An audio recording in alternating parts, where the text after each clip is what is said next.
कहीं आपने जाने अनजाने में इस दिन गो हत्या के दोषी तो नहीं बन रहे हैं? कैसे, एक बार विचार जरूर करिएगा।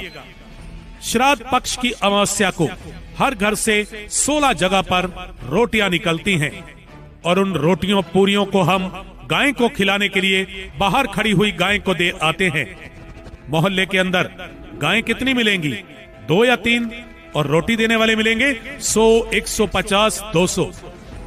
जबकि हमें पता ही नहीं होता ये गायें कच्चा या पका हुआ अनाज, फिर चाहे रोटियां ही क्यों ना हो, सिर्फ और सिर्फ 2 किलो ही पचा सकती हैं।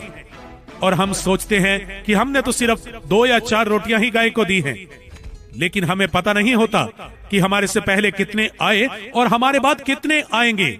और हम उस गाय के पेट में बिना सोचे समझे 20, 30, 40 किलो कच्चा या पका हुआ अनाज डाल देते हैं।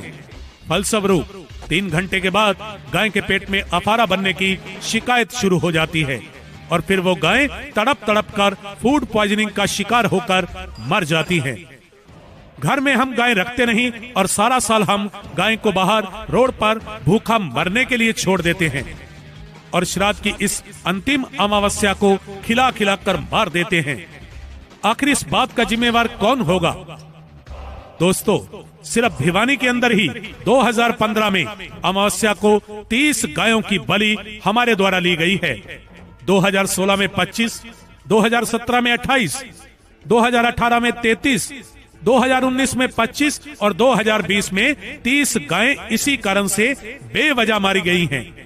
इससे बचने का दोस्तों सिर्फ और सिर्फ एक ही तरीका है कि श्राद्ध पक्ष की अमावस्या को रोड पर खड़े हुए किसी भी गोवंश को रोटी हो या पूरी हो या किसी भी प्रकार का गोग्रास हो, वो बिल्कुल नहीं देना चाहिए।